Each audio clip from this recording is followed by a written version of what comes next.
And we're back for episode 11 of Standpoint. I'm Gabe Groisman, and I'm excited to have my friend Enes Kanter Freedom with us today.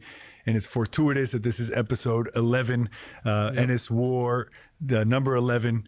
He had an 11-year NBA career. He's still a free agent with the NBA. Drafted third, if I'm not mistaken. In 2011. In 2011, oh my gosh, by the Utah Jazz. Played in Oklahoma City, New York, Portland Trailblazers, the Celtics, back and forth with the Celtics.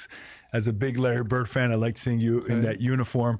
We're going to talk basketball. We're also going to talk a lot about the big piece of your life, which is being an outspoken person who speaks for what you deem is right, the things that are important to you, a lot against the president of Turkey, Erdogan, and his dictatorship there, a lot against China and the issues in China with the Uyghurs, and you had a big clash with the NBA and their love affair with China, and your position on that, and a lot of other fun issues. We've met before.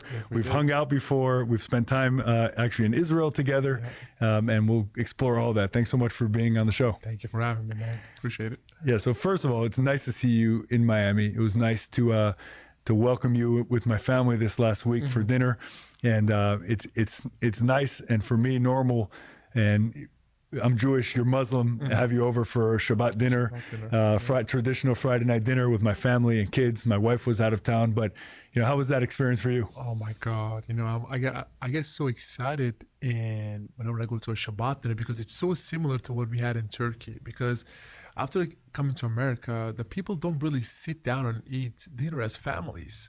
So it's a really nice tradition to go to a house where they, sitting down, praying first over the food, and then, be thankful for the food and the blessing we have, and then break bread together. I think it's an amazing tradition. Every time I go there, go to a Shabbat dinner, I remember of my family and the dinners we had back in Turkey. So to me, it's very... I mean, it's an amazing food, but at the same time, it's very emotional. So I love Shabbat dinners. Yeah, well, we loved having you, and it's interesting. We talk a lot on the show and also just with my friends about the importance of family and community and in our society, how there's really like a real pushback against family and religion and community. And when you experience it, it all falls by the wayside because you realize the beauty of it. You sit down, you have that check-in. So for me, Shabbat, Friday night dinner, by the way, and I remember, in the black community, it's a lot on Sunday nights, there's family Sunday night dinners, and every community sort of has this, but when you have that weekly check-in, no cell phones, no telephones, no TVs, no computers, and you just sit and check in with your family and thank God. Discipline. Yeah. That's definitely a discipline. You got a lot of distractions. Now, the phones, the apps, and TikToks and this, but now it's time for family time. You sit down, break bread together, pray, and actually have a conversation with one another. So I think it's an amazing tradition. Yeah, the best thing that my wife, before we dive into other things, that my wife implemented in our family years ago, which is pretty amazing with our 5 kids, is we sit around on Saturday morning, which is also Shabbat. It's 25 hours from Friday night sundown to Saturday night sundown, and it's tell me 3 things you're thankful for this week, and 3 good things that happened to you this week. And it's this incredible exercise because it focuses and trains you to look at the positive, right? I'm sure a lot of bad things happened this week, but tell me the good things that happened this week. And just having that type of tradition, I think, is critical for our family and for just in general for families. Yeah, I love it, man. I think it's an amazing tradition. I'm definitely forward to being invited more. For sure. And I need to be invited when you get married and have kids to your family, to whatever dinner you guys have in your tradition. I might be waiting for a while. Oh, come on. Anyways, we can't get into that. So first, let's talk basketball a little bit before we get into your activism and all these other incredible issues. I'm a huge basketball fan. Okay. Grew up playing ball. I thought it was great, but it turns out it was just high school, and then the world gets much tougher after that. But what was it like for you playing in the NBA, just from a basketball level first, and just getting into that speed of basketball? I played professional basketball in overseas.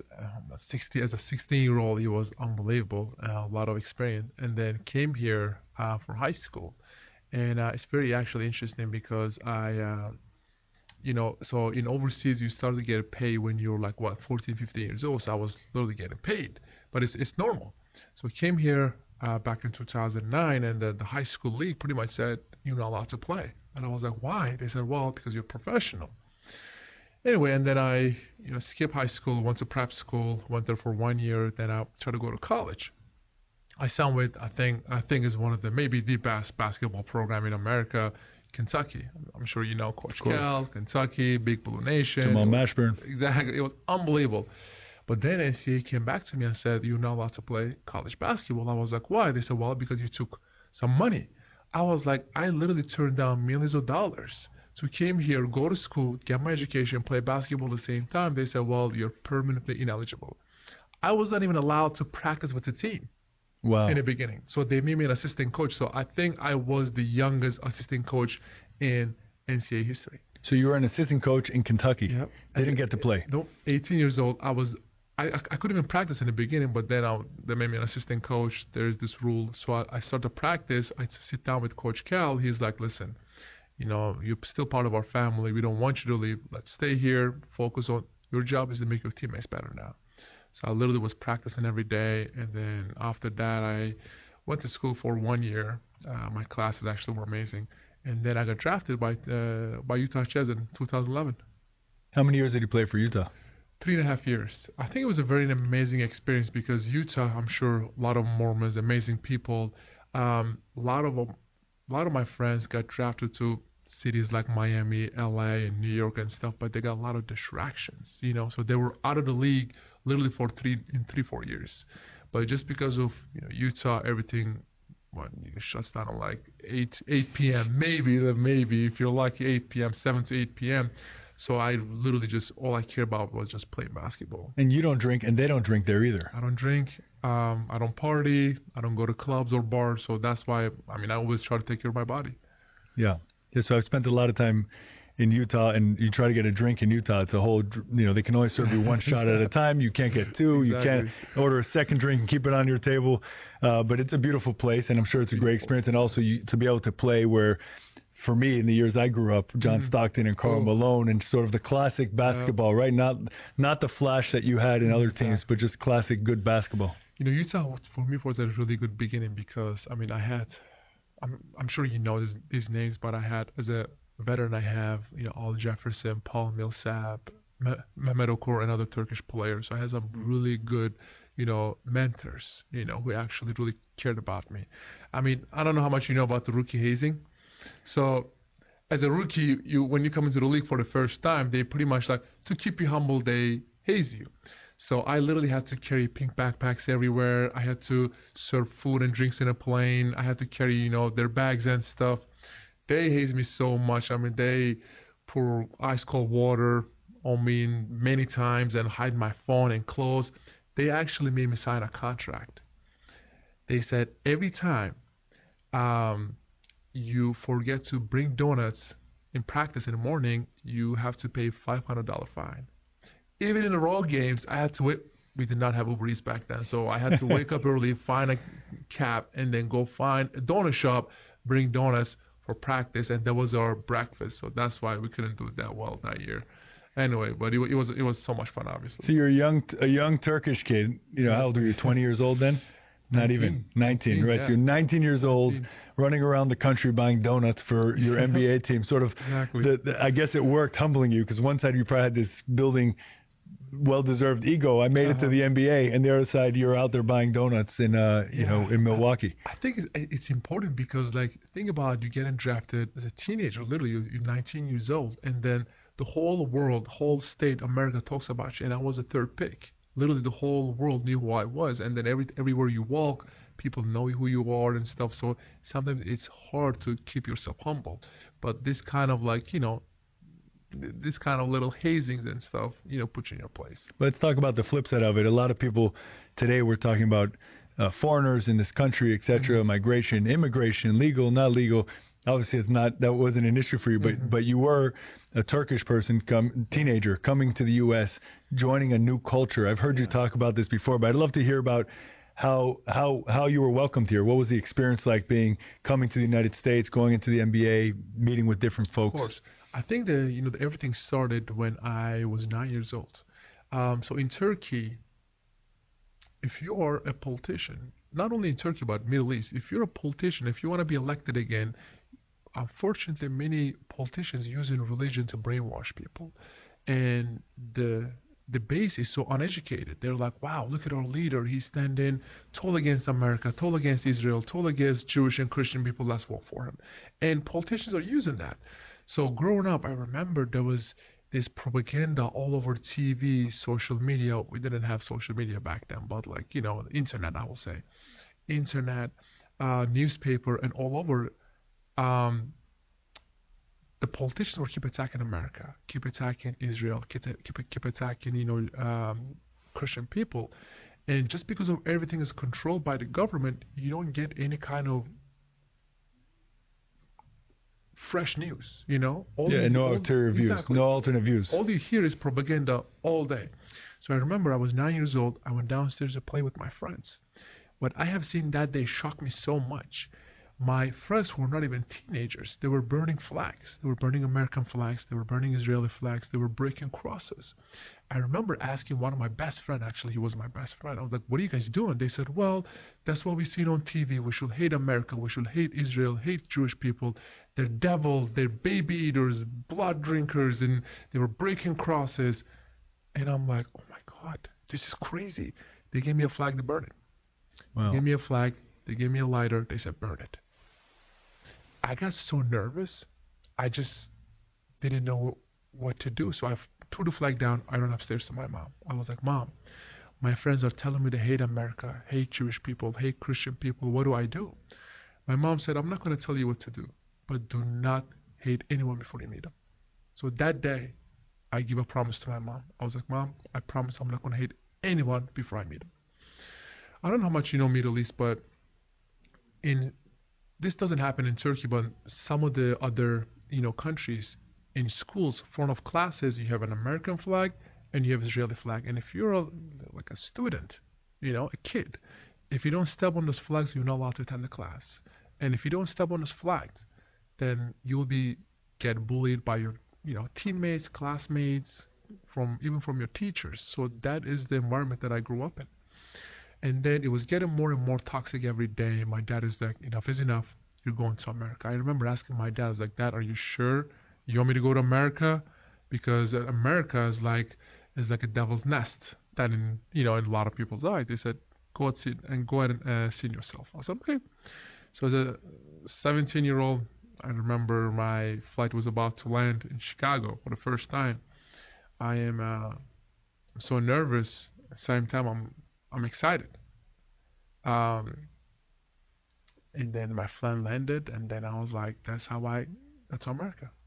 And what was the contrast to you? What did you find versus what you were told you were going to find? Whew.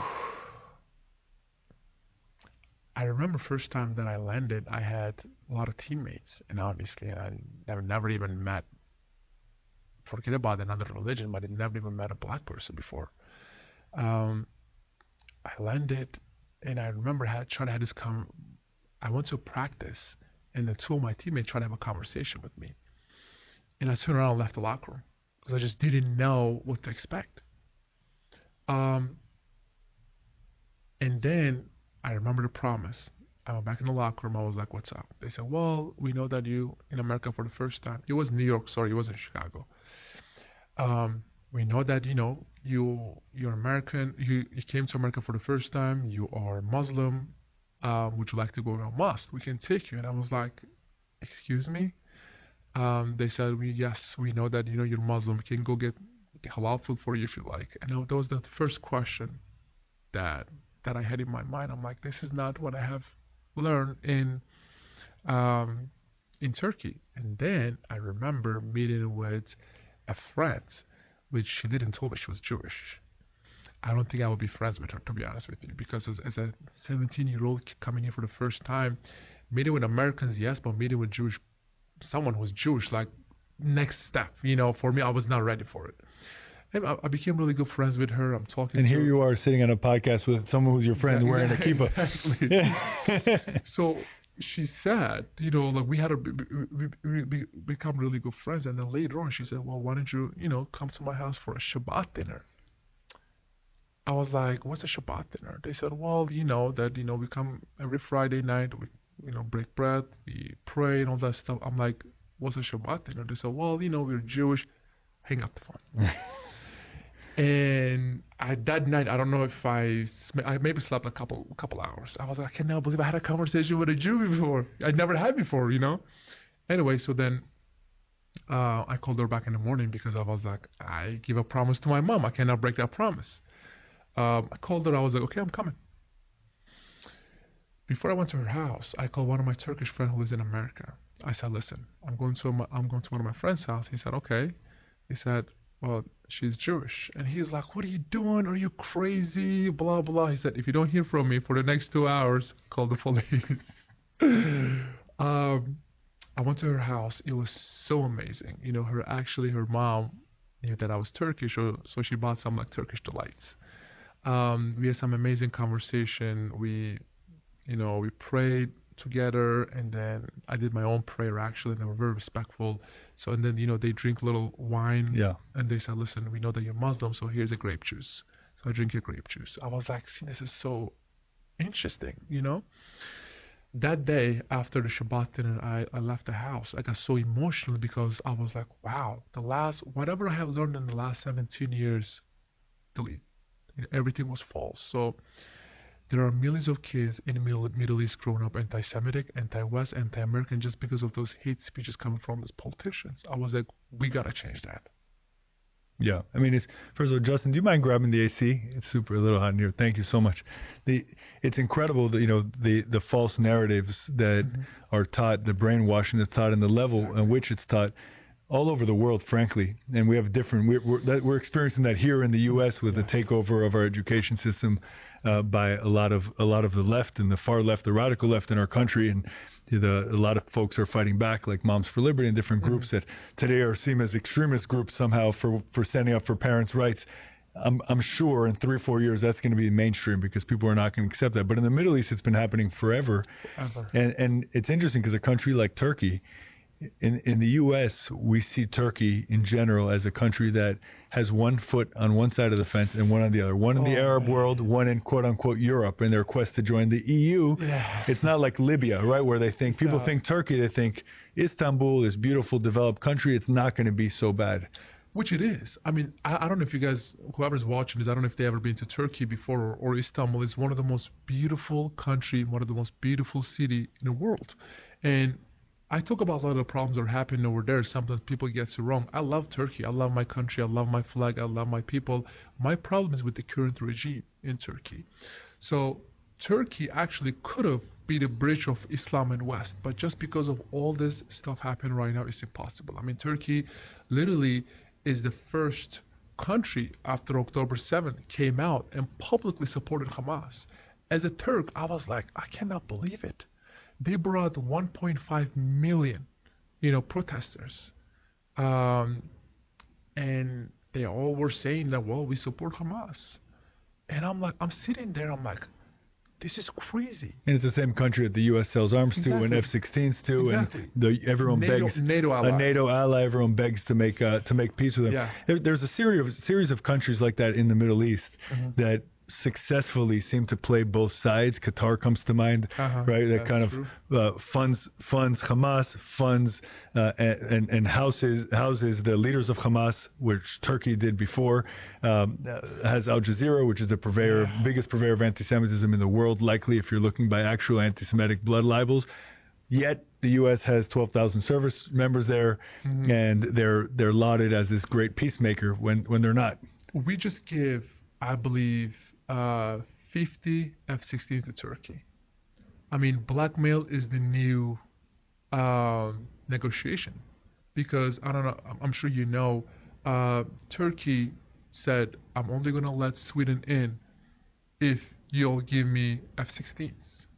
And I'm like, what is Erdogan going to do with those F-16s? He's going to take it, he's going to harass Armenia, harass Greek people, he's going to maybe even fund those to some of the terrorist groups out there, because this is facts. I mean, you go on internet right now, Erdogan got caught sending weapons and arms to ISIS. And I'm like, how can you trust this dictator? I'm really shocked. And then I had a lot of conversation with some of the people in our administration. I'm like, listen, with the soft talks and condemning with this dictatorship, it's not going to work, because they're going to use it with their own for their own benefits. And I said it many times. Erdogan is the Trojan horse for Putin in NATO. So if you think about it a little bit, you're gonna realize that that is a true statement. Sure. Yeah, 100%. But the U.S. seems to have a blind spot with Turkey. It's one of many blind spots that we have in our foreign policies. Yeah. And when it comes to the war in Israel, like you said, they immediately supported Hamas, which is not surprising. You know, they had the Mavi Mara, I think I'm saying it right, the boat that they sent over to provoke the blockade in Gaza, and there was the big incident, big diplomatic incident as a result. It's just a chain of a lot of different provocations. How did you become, you're known today as much for your basketball and for your activism as you are for your activism. How is it that you started? I've heard you say, you don't have to say it again, everyone's heard you, where you said, we have this platform, I have to use it to speak out. But tell us a little bit about, help me understand where you come from within Turkey, where it is that, why you, whether you're specifically being targeted by Erdogan, meaning your family, your community, or if it's just in general against the Turkish regime. So I think it all started back in 2013. There was a big corruption scandal happened in Turkey. President Erdogan and some of his family members were involved in it. And, I mean, he pretty much got caught. I mean, he has his recordings and his tapes everywhere, all around YouTube. So after that, whoever talked about this corruption scandal, he put him in jail. Journalists, you write, you're in jail. Media outlet, you talk about it, you'll be shut down. And I'm like, I don't care who you are, but if you're fighting against free media, I'm going to say something about it. So I literally put a simple tweet out there. Because of the NBA platform, it became a conversation in the United States, in Turkey, and actually Middle East. And I'm like, even one simple tweet can inspire that many people. From now on, I'm going to pay attention about what's going on in my country more and more. So I remember, my teammates were going out, having fun, going to bars and whatever. I was going back to my room and start to study about the foreign relations, the relation between America and Turkey, what's happening in the Middle East and stuff. So I started to speak up. The more I speak up, because of the NBA platform, it was becoming a conversation, and many of the media outlets wanted to give me a platform. So I started to talk about it. And every time I say something, just because it was becoming a conversation, Turkish government hated that. So they literally try to do everything they can to silence me. First, I mean, my dad was literally one of the most successful scientists in Turkey. First, they fired him. And then my sister, she went to medical school for 6 years, and she still cannot find a job. I think the saddest one was my little brother, because he wanted to be like his big brother, playing basketball in NBA. But because of the same last name, he was, getting kicked out in every team. So they were getting affected so much, they had to put a statement out there and said, we are disowning Enes.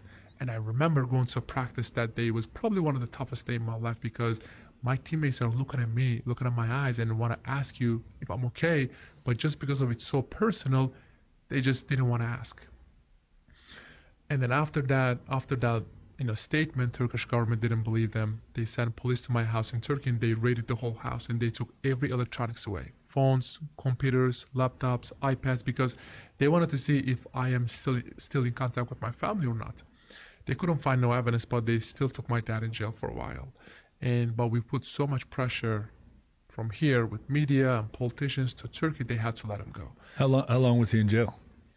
A while. I'm trying to remember, because right now, just because they publicly disown me, there's no communication between me and my family. But I remember asking, so my brother plays basketball overseas now. I was literally talking to him every day and say if my dad is okay, if he's out yet. And it was just every day when he tell me like, nope, not yet. So it was breaking my heart. So a while. And then after that, things got even more crazy. I have now 12 arrest warning for me in 11 years. They revoked my passport. They put my name on Interpol list. I can only go to 29 countries in the world. If I go to a country, and if that country has an extradition deal with Turkey, then I'm back in Turkey, and you will never hear from me ever again. Just for speaking out against the regime. I mean, Even that in and of itself tells the story of Turkey. even like Or Erdogan. if you can read all my op-eds or listen every interview that I have done so far, I don't talk about politics because I'm not a politician. What I care about is human rights. So I talk about the human rights violations and political prisoners over there. Even that pissed off the Turkish government.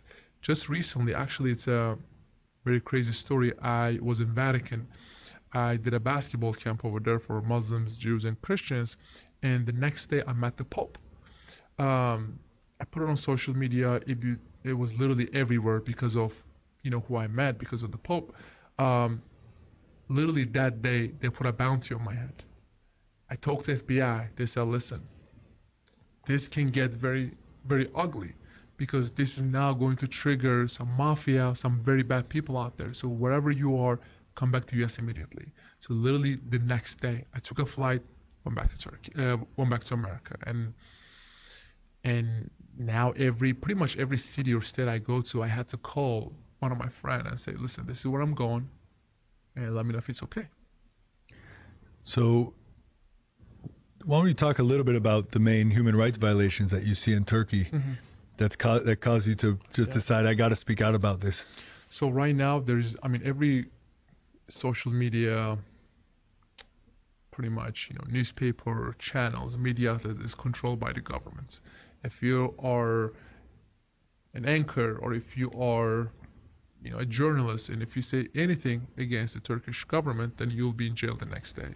But if you're outside of Turkey and you write anything against the government or the Erdogan himself, they're going to put your name on Interpol list. I think it's unacceptable because many countries out there like Iran, Russia, I believe China too, uses Interpol system to hunt their opponents because it's the easiest way to get them back to country. And for people who don't know what that is, Interpol has basically an international warrant system where if you show up at any of these countries, it's an agreement between those countries that you're going back, you'll be deported to that country.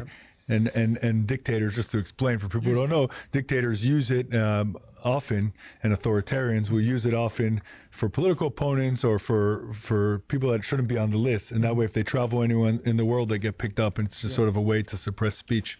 So and more. So I think the last numbers, I'm trying to think about the last numbers. I believe there are 17,000 innocent women are in jail and over 1,000 infants with their mother. And there are a lot of reports out there, like Amnesty International, Human Rights Watch, Human Rights Foundation, saying that these women are getting tortured in jails. I don't want to go into too details because I don't know the age group that watching this, but it's very ugly in there. So I talk about those innocent people, and I talk about, all the human rights violations, and that, makes me a terrorist. So in exchange for speaking out on the human rights violations that you saw in your own country in Turkey, you basically got excommunicated by your family because they had to save their own lives, right? Your family themselves face some serious consequences. We'll get into your issues with the NBA, with other issues that might be more even China related than Turkey related. Before we get to China and the NBA, was it worth it? Good question. A lot of people are asking me this question actually. Even like after this whole NBA thing happened, they're like, dude, you lost your career. I'm like, forget about my career. I pretty much lost my family. I haven't seen them over 10 years now. Obviously, my family comes before everything. My mom and my dad, and my siblings, obviously, one of the most precious things to me. But people need to understand my story is only one. There are thousands of stories. Just because they're not NBA players, you guys don't know them. Thousands of stories. They're way worse than mine. So what I'm trying to do is I'm using my story to tell about others. It did cost me a lot because think about it. Like, you want to stand up for the wrong things that are happening in your country, and you pretty much lost your family. And I think that was my mom's biggest dream, to come to one of my game in NBA, and she never did. So listen, and there's only one way to lead your life, in my opinion, which is true to who you are and true to your values and true to your people and true to yourself. And you've done that, especially related to Turkey and related to the issues that you saw there in your country. And life, God willing, is long, and before we move on to the next, I say to you from my heart, I hope that there's a time you get to reunite with your family soon. That's the goal, man. And I hope so, because like I said again, it would be nice for even, I don't think I will be playing basketball ever again because of the things that we're going to talk about in a little, but I will still take you to an NBA game and say, this is the court that I played in, Yeah. So we've got an NBA game tonight. This will come out next week. But the Heat against the Pistons, the Heat should take the game easily. Easy game. But it's a young team, and the young teams sometimes play down to their opponents. So I hope that's not the case. But listen, the big issue that you ended up having with the NBA had to do more with China, right? And the NBA's affiliation with China and. What was it about China, which has its own issues, that caused you to speak out? Is it the Uyghurs and the situation there with them? Why don't you talk about that a little bit? I want to actually, I don't think I told the story anywhere. I want to give you like a long answer to it. Sure. So I think it was in 2019. Daryl Morey, the general manager of Houston Rockets, tweeted something and said, "Stand with Hong Kong." It became maybe the biggest mess for the NBA because NBA, obviously, I'm sure you know, that always cares about social justice, actually pushes and encourages their players to talk about the problems we have in this country, especially 2020 when they took us to NBA bubble during COVID. Even they said, do not talk about basketball. Every interview that you do is going to be about social justice. They even put these BLM logos on the floor and phrases behind our jersey, which was controlled by the NBA. So if I wanted to pick stand with Taiwan, free Uyghurs, you're not allowed. Only the ones that they pick. Anyway, so people were taking knees and protesting the country and the flags and all that stuff. And I'm like, listen, we live in America. You have a right to protest. This is your freedom of protest. You can say whatever you want to say unless it harms anyone. So when Daryl Morey tweeted that, I was playing for Boston Celtics. I remember our assistant GM walked in a huddle and said, guys, listen. Everybody knows that what Daryl Morey tweeted. Do not say a word about it. And I'm like, what? We live in America. So you're literally telling us to shut up. Brad Stevens, the coach, the head coach, turned around and said, no. We live in America. They can say whatever they want to say, but be ready for the consequences. And I'm like, wow. They were literally telling us that if we talk about this, it's going to come with some very heavy consequences. Anyway, so 2020 happened. That sounded like a challenge to you, exactly. I think. Yeah. So 2020 happened. It was all about social justice, and all these players were putting on their shoes like Black Revolution, Black Lives Matter, Breonna Taylor, I Can't Breathe and stuff. I said, okay. So there is no rule against it.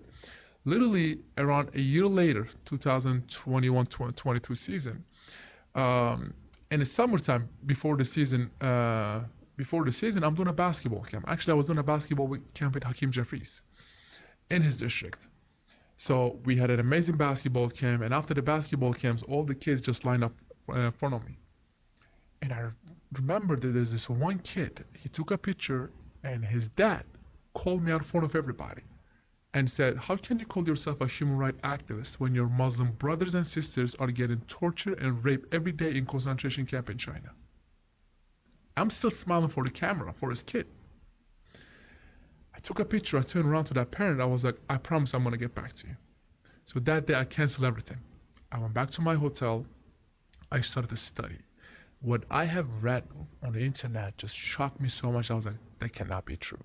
And I'm like, even if this cannot be true, because if this is true, why is no one talking about it? I called my manager. I was like, I need you to find me a concentration camp survivor.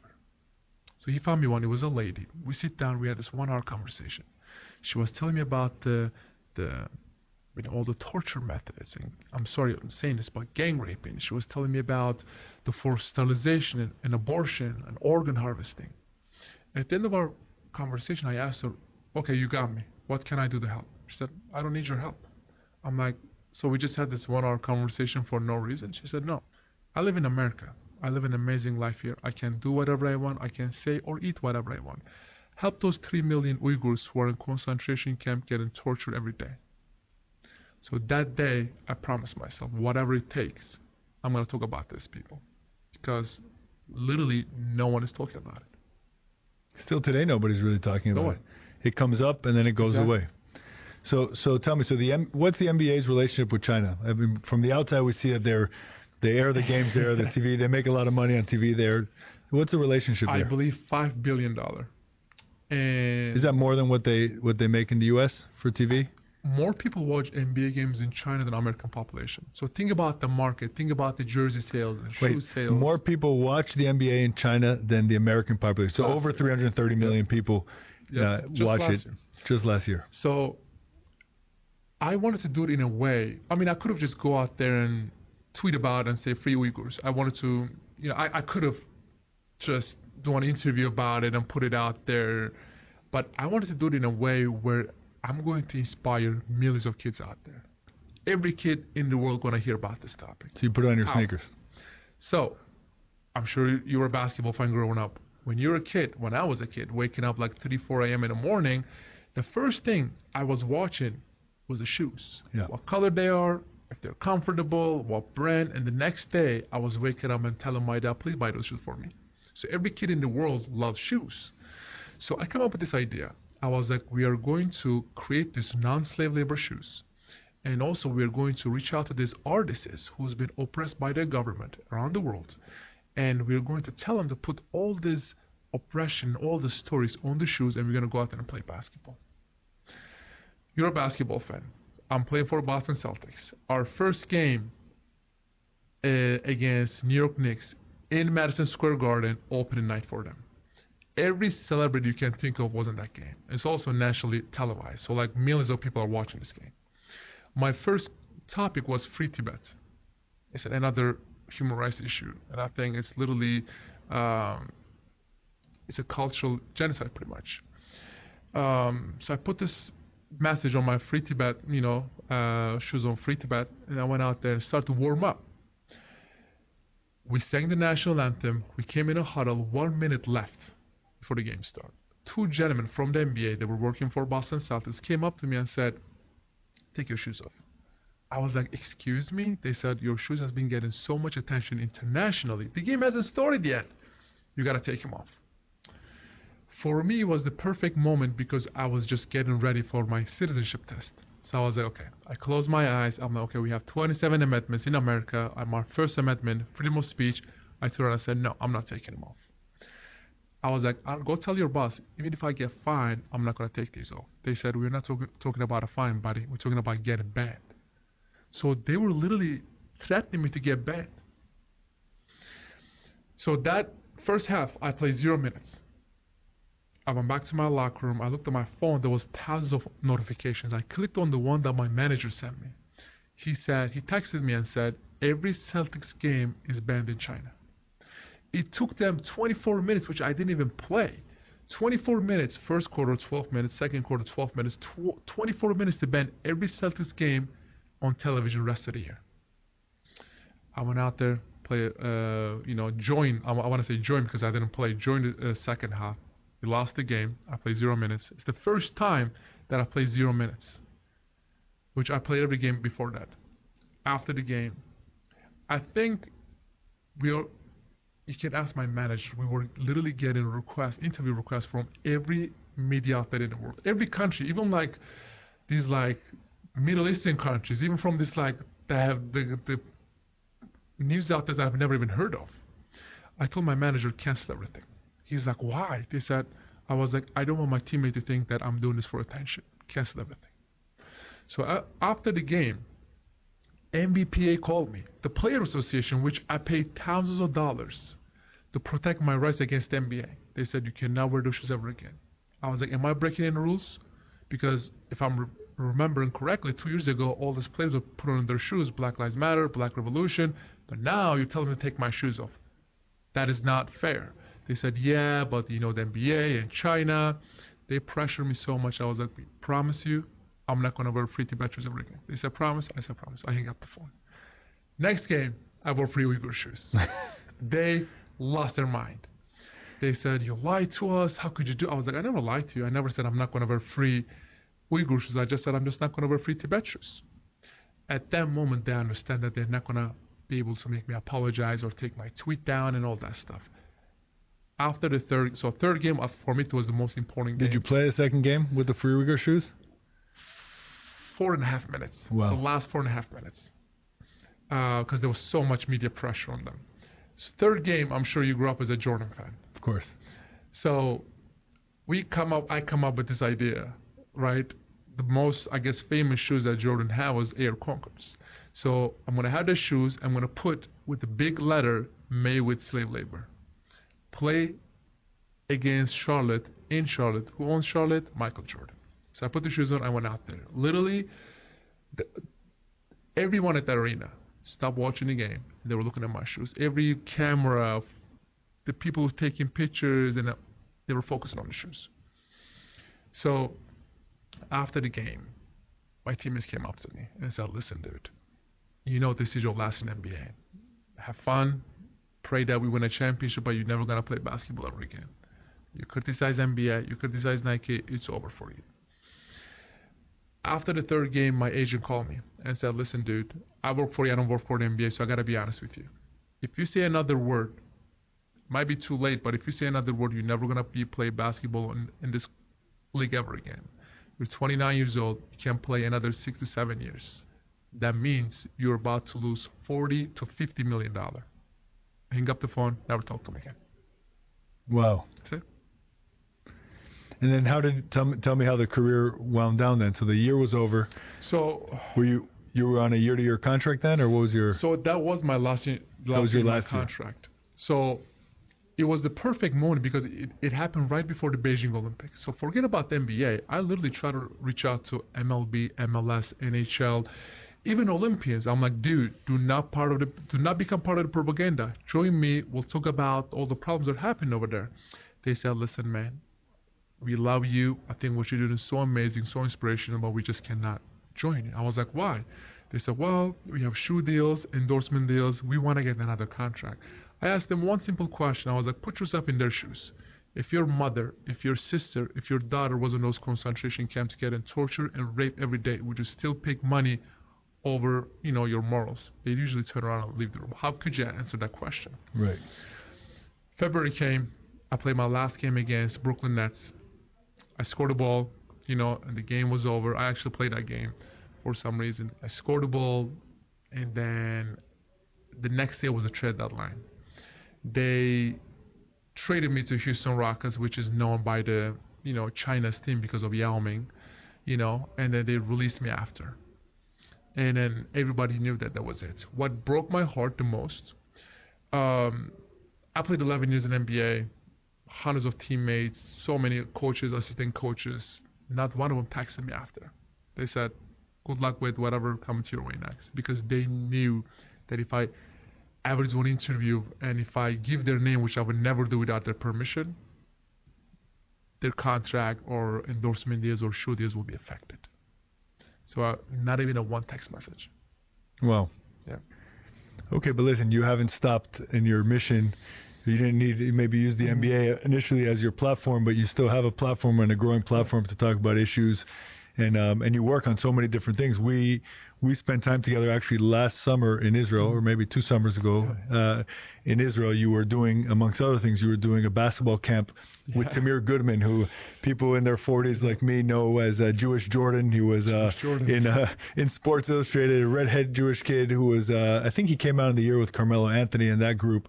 Was one of the top players in the country, McDonald All-American. Well, got recruited by Maryland and then ended up switching schools for religious reasons to Yeshiva University. He didn't like it. He moved to Israel to play professional basketball for Maccabi Tel Aviv and then got injured. But he's a really good guy, a good friend. And first tell us a little bit about that camp, why you did it, what it was. It's actually very funny because, coming here, I was literally open to everything. I really wanted to meet with everyone. I remember I was playing for Boston Celtics, and the Consul General of Israel invited me for a Holocaust Remembrance Day. And I'm like, sure, I'll come and learn and check it out. And I remember, me and him sitting, we actually eating some kosher food. And there's this one lady, she was so old, she's in a wheelchair. So she rolled up, right? She rolled up, she looked up, She's like, I've never seen a Jew this tall before.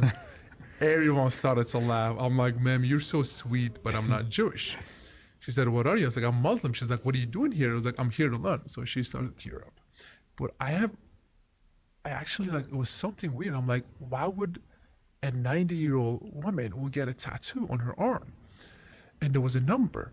And I'm like, after she left, I asked the concierge, I was like, what is that? She's like, well, she's a Holocaust survivor. And that's the number that she had. I was like, wow, I was blown away, you know?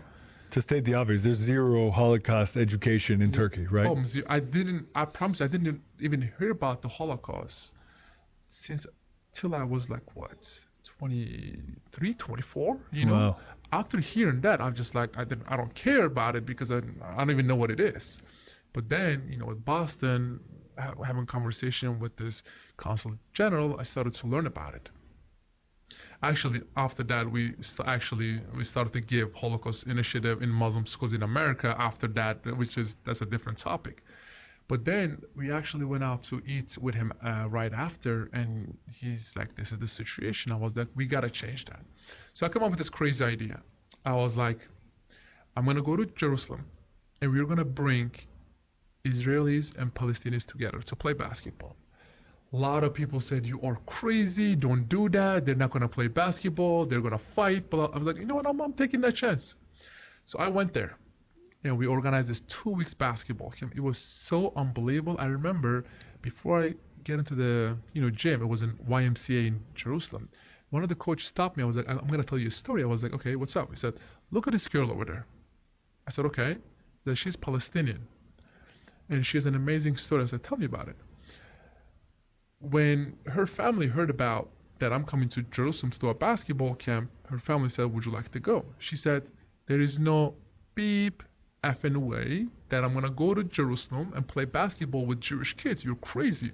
Her family was very well educated. They said, well, I think they were from Ramallah.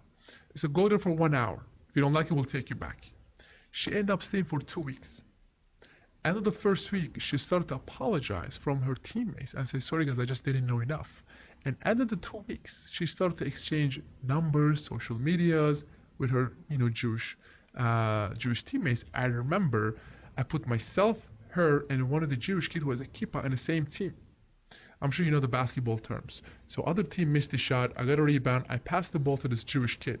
So he crossed someone over. He passed the ball to this Palestinian girl. She scored the ball. And when she's coming back, they high-five each other. I was like, this is the most beautiful scene I've ever seen on a basketball court.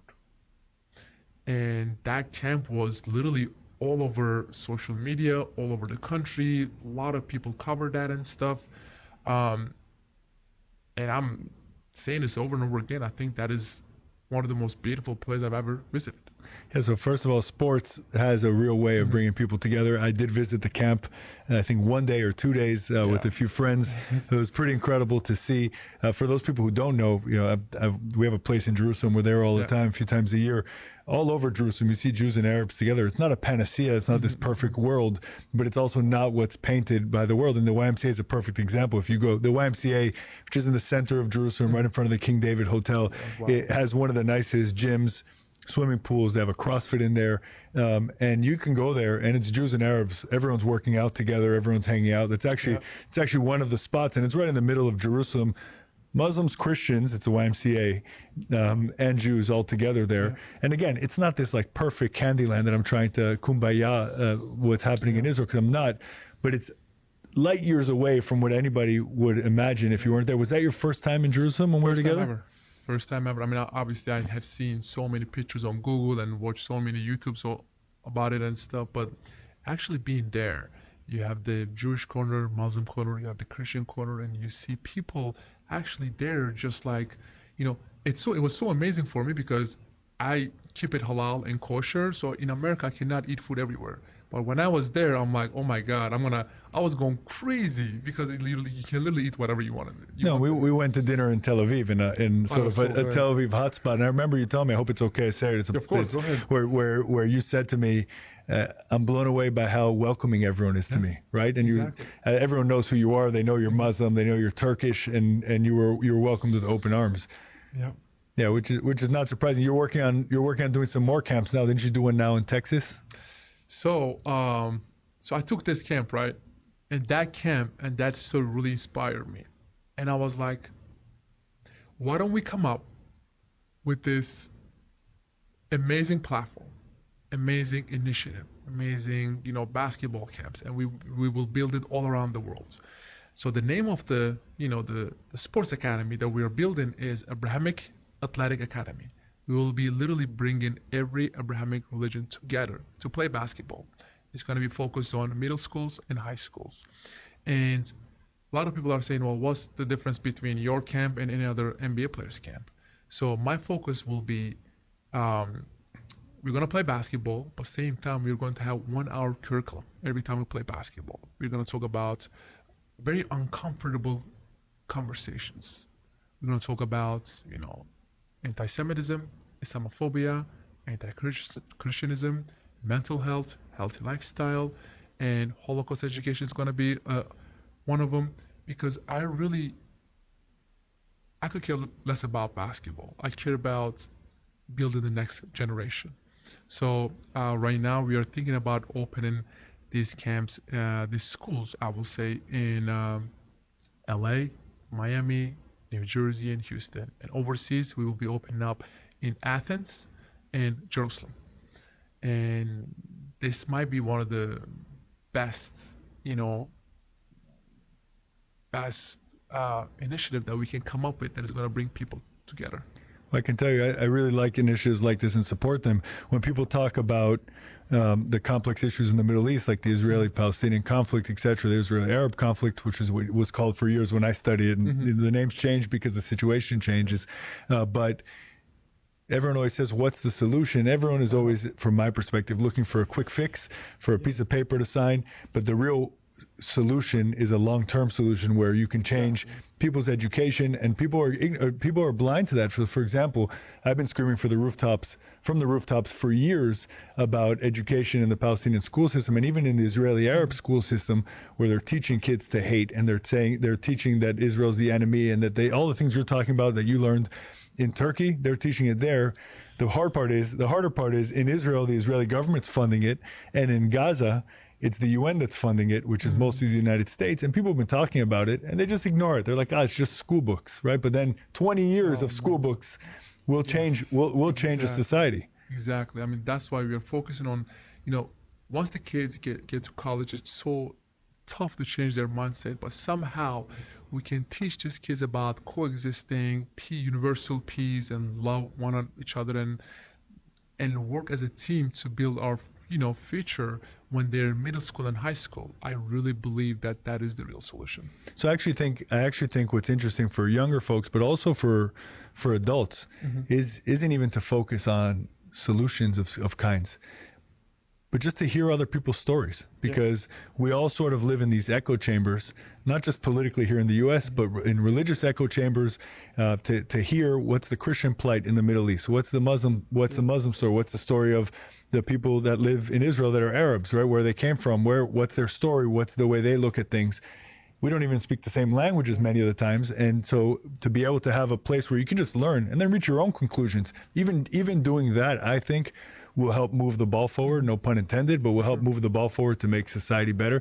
I can tell you that I consider you a friend. I think you do great things. I've been heartbroken sometimes by some of the things you post, and then sometimes I think what happens is there's narratives. So the Jews, from my perspective, we've been fighting so many wars for so many years, right? And one of the biggest ones is the narrative story, right? The blood. We've been victims of a blood. I hate the word victims, but we've been on the receiving end of blood libels since time immemorial, starting with that the Jews killed Jesus Christ, right? And many more that have caused the murder of millions.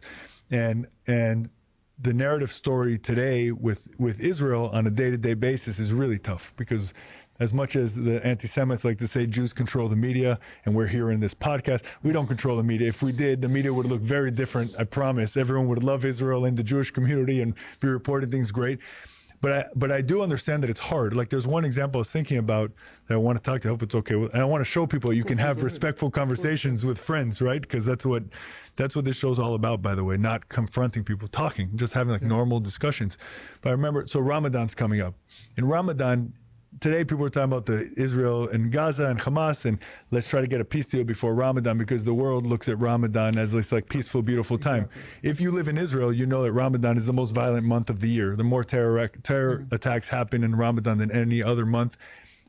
I don't know why, but it's just a reality that happens. Ramadan is a very, very active month in terror. By the way, Hamas already declared, and so did Palestinian Islamic Jihad, like they do every year, that this Ramadan is going to be the bloodiest Ramadan ever, and Israel should be ready. And I'll be there, by the way, during Ramadan for Passover, because I don't let terror dictate my life. I'm going to do what I think is right for my family, just like you do what's yours.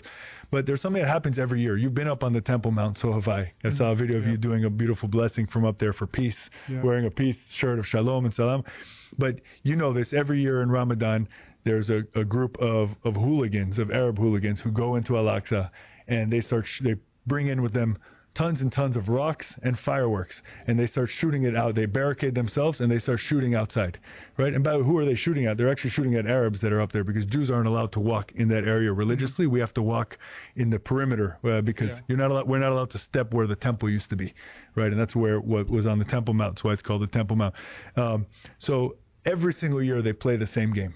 Right, they barricade themselves in. They start shooting rockets and they start, fireworks at the people directly, and rocks, until the police, who by the way almost are all Arabs that are up on the Temple Mount. There's both, but the ones that tend to Al-Aqsa are all Arabs, and I don't know if Muslims, Christians, or Druze, but Arabs. And eventually the SWAT team goes in and takes them out. I remember you posting very upset about it, saying, I can't be silent anymore. I couldn't even find it, but I was scrolling a little bit before. But I remember when it came out, and I was thinking, and this happens every year. They say they're going to do it every year just for that narrative. Right. So, what do you think? So that was my actually first time seeing a video like that, right? And also, but I don't think there's so much misinformation out there. And obviously now, these days, like, we don't read newspaper. We get which is, we need to fix that. And not only myself, but like pretty much like every people who's below 35, we get our source from TikTok, which is the most crazy thing that you can do. And there's so much misinformation out there, so much, so I feel like before we put anything out there, we need to do our research. We need to do, see whatever you're putting out there is true or not. So what I will say is, don't get your sources from TikTok or even Twitter or X, whatever you call it, because one side is posting one thing, but you don't know if that is true or not. So what I have learned is, like, make sure that whatever you posted is facts. Don't post it, because you don't know who you're gonna hurt or not. So. Yeah, I just think, and I appreciate that so much. First of all, I'm over 35, so I have a TikTok account. I don't even know how to open it. Someone else is supposed to post for me. I don't think they're doing it anyways.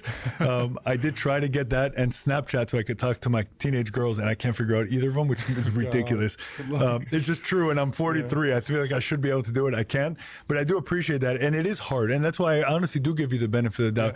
But I think you do so much good work, especially on these things, and the sensitivity that we have in the Jewish community is about, if you meet an active Jewish person on this issue, they always tell you the same thing, I'm sure. Let us take you to Israel. Let us show you, right? And it's because the facts, Israel's not perfect. There's no perfect country in the world. That standard's an impossible standard, right? But it's different than what people see, and we fight sort of in that narrative piece. And then now, so I appreciate that. I do get my news every morning from the Wall Street Journal. I read it in print every day. But even papers like that, look, I'll tell you what I do on Israel News. I read I follow very closely what happens in Israel. I read every day. It's on apps because I have to work. But I read the right-wing paper in Israel. I read the left-wing paper in Israel, and I read the middle paper in Israel. I have all three of those apps on my phone, and you can read the same story in three different things. And I can tell you, my best friend in law school, some 20-something years ago, was a military analyst for the Middle East, spoke fluent Arabic, actually lived in Turkey, worked in the embassy there for a few years. And when an incident would happen in Israel, we'd read the news, and he would always pull up the Arab news in Arabic. Okay. And we would sit there. It was the first time I did this. This is like early 2000s. So there wasn't AI. You couldn't. And he would read in Arabic what they're saying in Arabic about the same incident. And it could be something as big as as obviously one-sided as a suicide bomber in a pizza shop in Jerusalem. And the story in the Arab news was something totally different than what was just sort of in the world news. So it is hard. And now in the war with Hamas, the narrative is really even harder. And the facts are even harder to get because you hear everyone talking about numbers. The numbers the Gaza Health Ministry is just Hamas, right? So when we talk about, I've heard you try to thread the needle a lot on like October 7th, very clear. Any human being who looks at it with the heart and eyes is going to say October 7th was one of the worst atrocities in history, mass rape, gang rapes, mutilations, etc., kidnapping.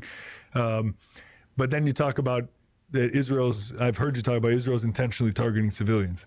And I push back on that tremendously because I know the soldiers there. I know Israel policy. I know the facts on the ground, and I know that it's not the case at all. If Israel were intentionally targeting civilians, the numbers would be very different. And even the numbers that Hamas is reporting, even using their numbers, and the amount we can trust Hamas is very is zero. Right. But even if you were to take their numbers, it's still the best ratio of terrorists to civilians in any urban combat zone in the world.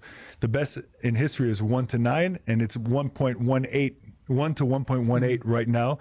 Israel says they've killed about 12,000 Hamas terrorists using Hamas's numbers, the Gaza Health Ministry's numbers. They say 30,000 people have been killed, right? So that's the balance of that, right, is 28,000 is 18,000. So it's 1 to like 1.7, 1.8, which is the best in the world. Is it great? No. Every civilian who's killed is terrible. But when Hamas is deliberately hiding in civilian infrastructures, in homes, in mosques, in hospitals, in UNRWAs, in schools, Israel has a choice, and it's a devil's choice, right? It's the worst choice you can make. Do we stop these terrorists who are trying to kill us, and there will be some civilian casualties, or not?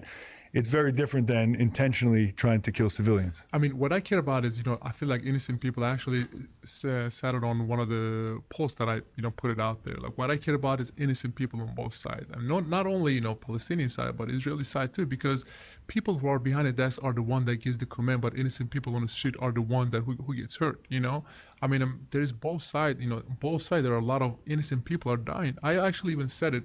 When you come to Hamas, I think as a Muslim, I don't understand why people are not more. I haven't even see like this. More people talks about Hamas, but our Prophet, I actually said this on a Shabbat, our Prophet says, when we go to war, we have rules. You cannot kill babies, children. You cannot, even kill elderlies. You cannot even cut down trees or kill animals. So if you do anything against what our Prophet says, you don't represent true Islam. So I think what Hamas did, of course, is a pure terrorist attack, But same time, innocent people, I feel like I put it out there both sides. I put the Israeli kids out there and Palestinian kids out there because that's what I care about. Because people are behind the desk who are going to make the decisions, but innocent people on the street, innocent civilians are the one who gets hurt. And they're the one who pays the heavy price. So what I care about, man, when I pray, actually, I pray on both sides, not only for Muslims in Palestine, but Jewish kids and Jewish innocent people, civilians in Israel too, because they have nothing to do with this war. Right. I mean, for sure, the kids have nothing to do with the war. Look, Jews, we pray for peace 3 times a day. You probably pray for peace 5 times a day. But it's explicitly in our prayers. And it's interesting, if you see even the marches of the Jews today around the world, if you understand what they're saying in Hebrew, it's all praying for peace. Like that's what we do. Now the narrative is different because we know that peace comes through strength, right? And we're not going to be able to beg our way or nice our way out of this war. There's only one way to fight the war.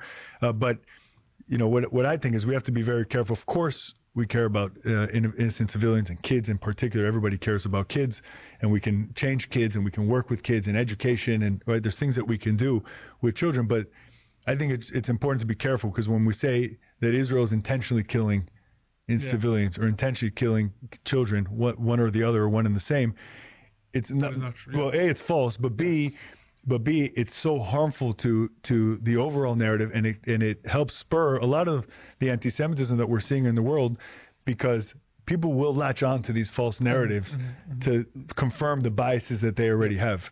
So that was sort of my qualm but I see all the work you're doing, and you're all day. How am I going to join these communities? How are we going to bring people together? And you talk about true Islam. Look, there's we're seeing less and less of it, unfortunately, in Muslim countries.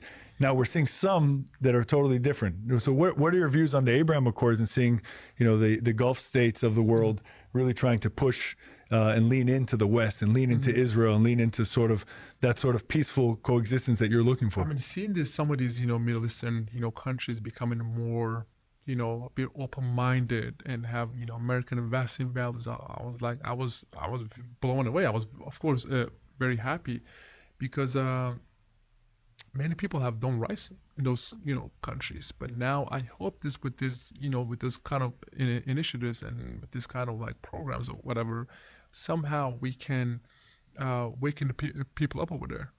And I mean, like I said again, man, at the end we are all human. We are all brothers and sisters. So I mean, I don't know how many Muslim countries are going to react to these kind of initiatives after October 7th. But all I'm saying is, man, I just hope that it will be more open-minded. Yeah, well, my thought is that the gift Obama gave us was a strong Iran, and what that means is because he strengthened Iran so much, and Biden's now continuing that with the waiver of all the sanctions, it's causing, in a way, Saudi Arabia and the other Gulf states to make sure to align with Israel to make sure that they have sort of a counter to the growing threat of China and Iran. $6 billion.